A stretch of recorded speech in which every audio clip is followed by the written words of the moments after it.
The Stoic Way. Marcus Aurelius' wisdom to calm the modern mind. A sleep and learn series to guide curious hyperactive minds into calm learning. Best listened to with a headphone if you are at work or on speaker in low volume in your quiet place.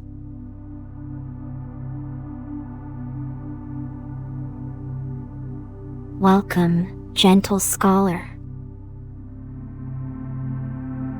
Tonight, we walk not through gardens of flower petals, but through the stillness of thought,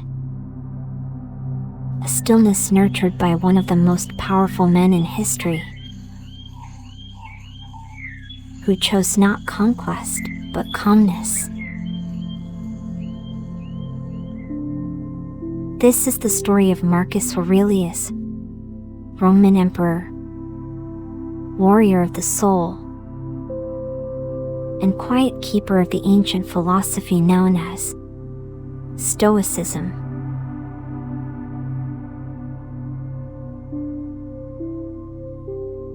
Through the soft-spoken pages of Meditations, we will explore how his reflections on virtue, time, suffering, and serenity still offer a balm for the restless modern mind. So lay back.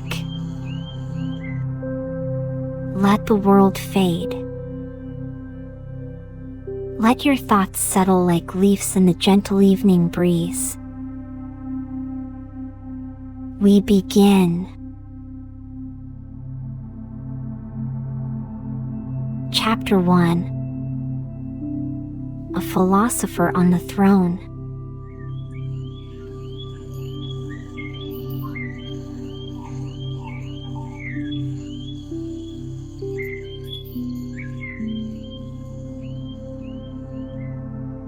Born in 121 AD,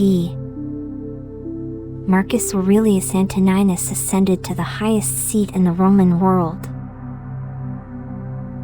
Yet his heart was not stirred by power, but by philosophy.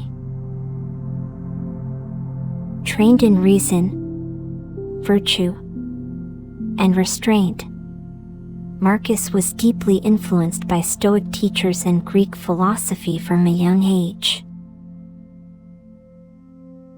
When he became emperor in 161 AD, he brought with him a temperament of discipline and reflection.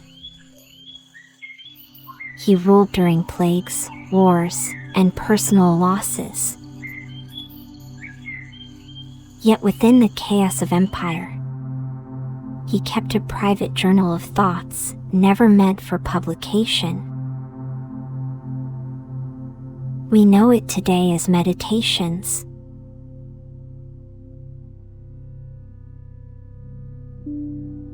It is not a book of commands. It is a quiet, searching dialogue between a man and his better self.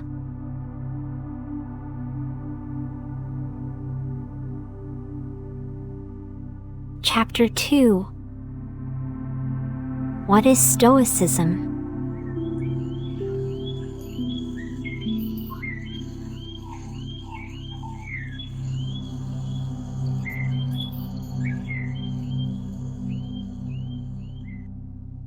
Stoicism is a philosophy that began in ancient Greece. Founded by Zeno of Citium in the 3rd century BCE. It teaches that the path to peace lies not in controlling the world, but in governing our responses to it.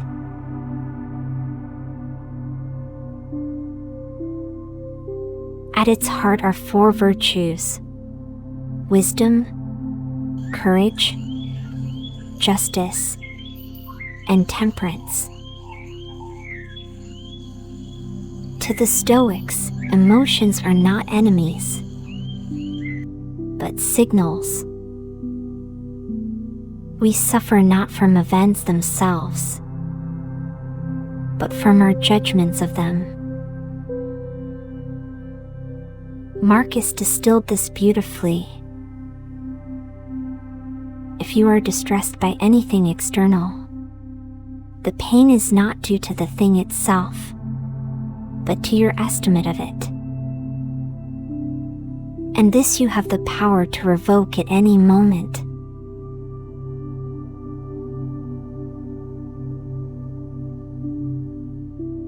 Chapter 3: Facing Chaos with Stillness.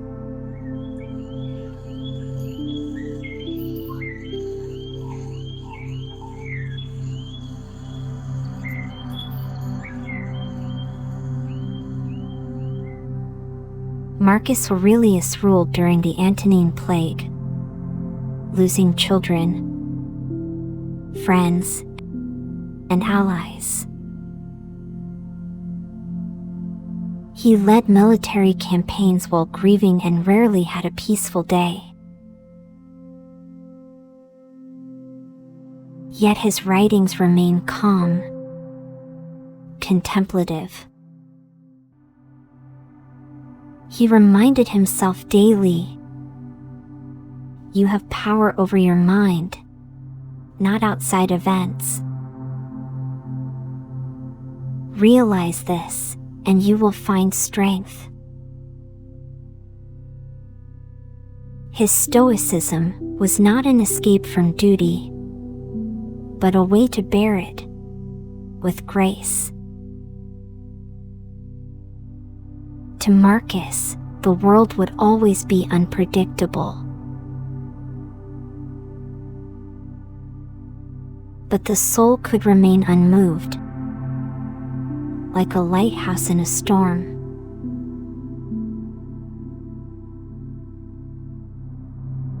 Chapter 4: Impermanence and Acceptance.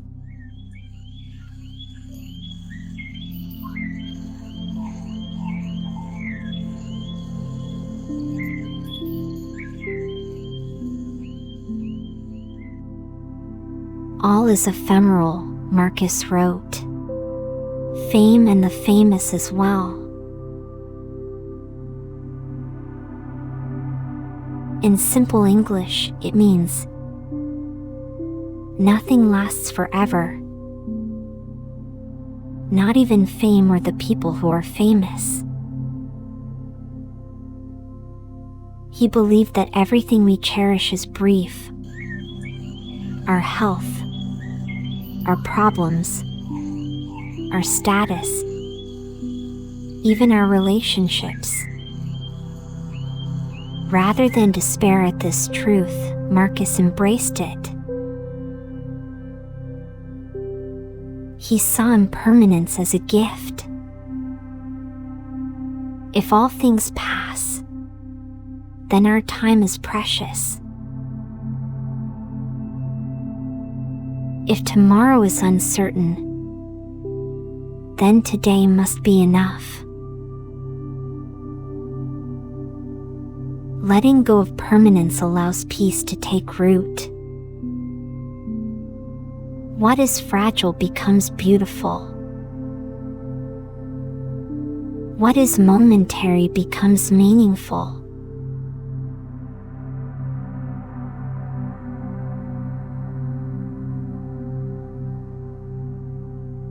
Chapter 5: Know thyself, govern thyself.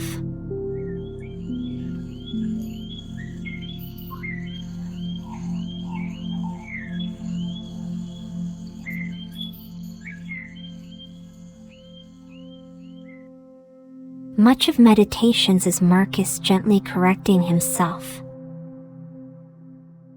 Don't be overheard complaining, not even to yourself. This is something only the toughest minds out there can say to themselves. Waste no more time arguing what a good man should be.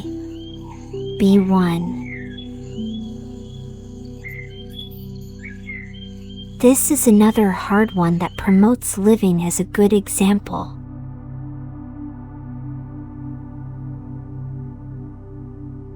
He believed we must discipline our thoughts, align our actions with nature,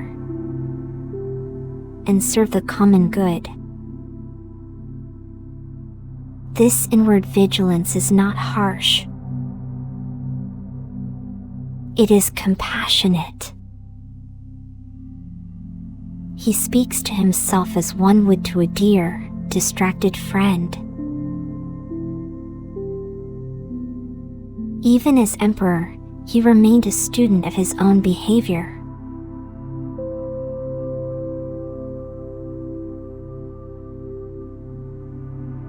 Chapter 6: Stoicism in the Modern World.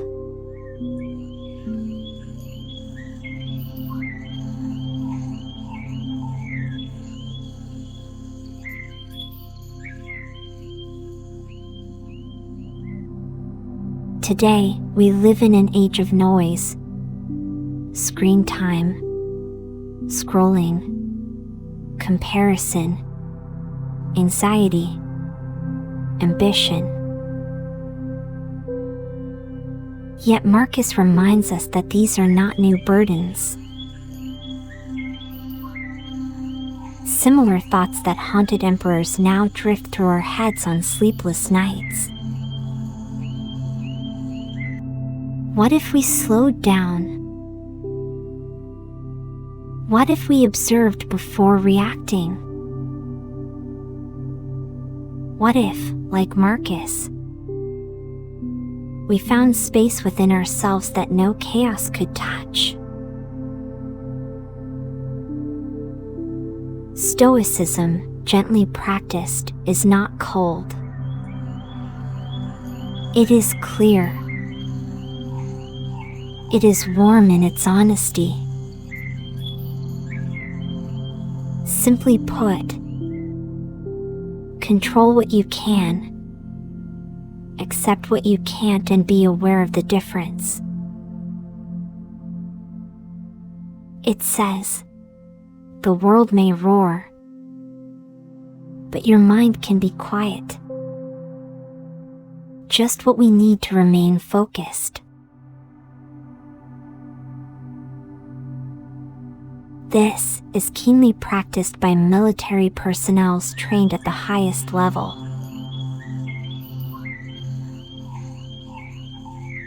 Live on your terms, but with virtues and principles.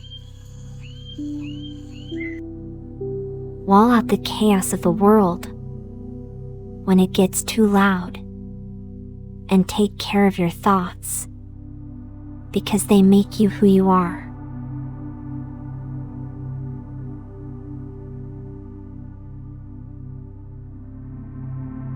Your mind is stronger than you know it.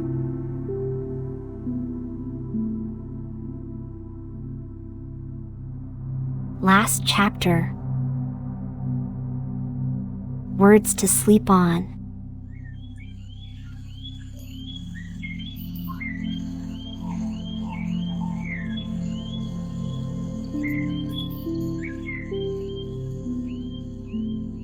Here are some of the beliefs of Emperor Marcus Aurelius. It is not death that a man should fear, but never beginning to live.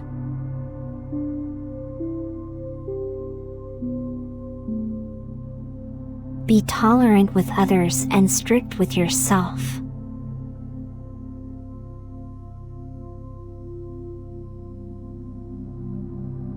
The impediment to action advances action. What stands in the way becomes the way.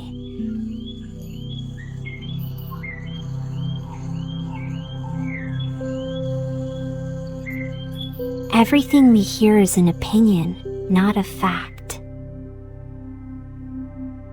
Everything we see is a perspective, not the truth.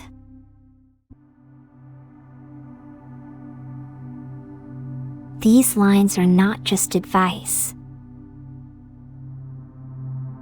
They are soft lanterns for the long road to focused and smooth living. As the rages on and the night folds around you like a quiet cloak, let these ancient words settle into the corners of your mind.